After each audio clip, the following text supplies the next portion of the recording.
And my next guest is someone who is perhaps uniquely positioned to discuss the legal drama surrounding former President Donald Trump and the speaker drama unfolding on Capitol Hill. Marc Short, the former White House Director of Legislative Affairs for the Trump administration and former Chief of Staff to Vice President Mike Pence and former Chief of Staff for the House Republican Conference. Lots of hats. Thanks. So let's start with the House drama. There are 433 actively serving members of the House. Yet a group of 8 Republican rebels are ultimately responsible for ousting Kevin McCarthy, who I think it's fair to say was responsible for a lot of conservative legislation passing the House, including H.R. 2, which is this border bill. You know a lot of people on the Hill.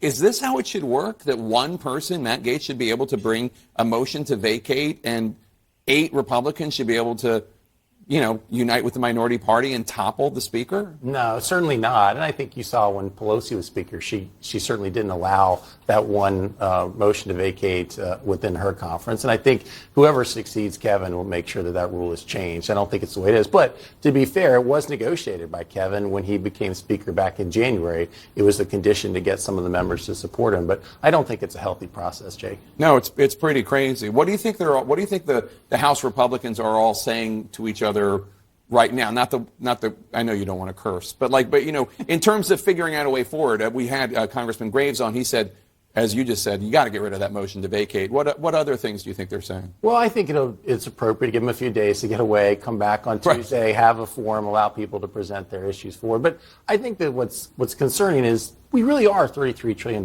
in debt. Yeah. We do have a border crisis. 100%. There's a lot of issues that need to be solved. Yes. But the people who were masquerading as fiscal conservatives really aren't, Jake. I mean, Matt Gaetz, to say he came here as a fiscal crusader, it's more likely he came here for the teenage interns on Capitol Hill, to be honest. Look, he's voted for continuing resolutions. He's voted for omnibus bills. He voted for trillions of dollars in COVID spending. Even this year he put forward an earmark. And yet he's presented himself as, I'm doing this for the fiscal benefit of the country. That's not honest. The guy just had a distaste for Kevin and used the rules to dethrone him. Well, I have said there is a border crisis. I mean, at the very least, even if you're a progressive, there's a humanitarian crisis. And there are $33 trillion in debt, the country is. And again, even if you're a progressive, that's $500 billion a year in interest on the debt that we're paying that we could be spending on education or nutrition or whatever. This isn't partisan. These are American problems. What Matt Gaetz did, what these rebels did, I don't see how it advances solving those problems. Exactly. That's my point. Is that even a couple of weeks ago, what Kevin put forward was a border security bill and cutting discretionary spending by 8%. And that's not the issue. Matt Gaetz wanted to just take him down. He didn't support that effort to actually have some fiscal control and helping to secure the border. And as you and I have talked before, the reality is the difference between Republicans and Democrats on the government funding is less than 0.5% of our overall debt. Yeah. The real issue is entitlement spending that no one wants to address. That's Medicare. 74% of our annual deficits. Yeah. Well, your boss, to his credit, does want to talk about it. Has been, yeah. Your former boss, Vice President Pence. I'm sorry, I'm talking. I want to make sure everyone knows what I'm talking about. Vice President Pence wants to talk about it. Do you think President Trump will have any influence over whom Republicans choose as the next speaker? Right now, there are only 2 declared candidates, Steve Scalise of Louisiana and Jim Jordan of Ohio. I think he's always about leverage. So if he feels that it's a close race and he can tip the scales one way or the other, then I think he probably will weigh in. Let's turn now to the civil fraud trial against Trump in New York. He says he plans to testify in his own defense in the case. Why do you think he's choosing to testify? I think it's helpful to him politically, Jake. I think the reality is that a lot of Americans can look at this case and know it's not really a strong case.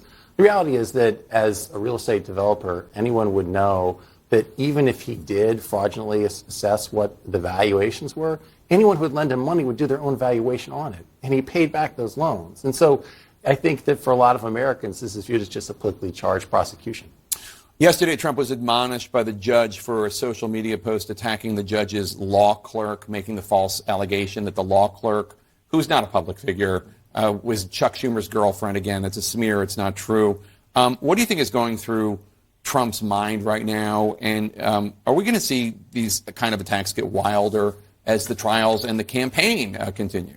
Well, I don't think that they've been limited from getting wild. I think the reality is his attacks on people who could be testifying against him in the January 6th trial has certainly already happened, whether or not it's attacks on the former vice president or on General Milley. So, I think that has continued and probably will continue.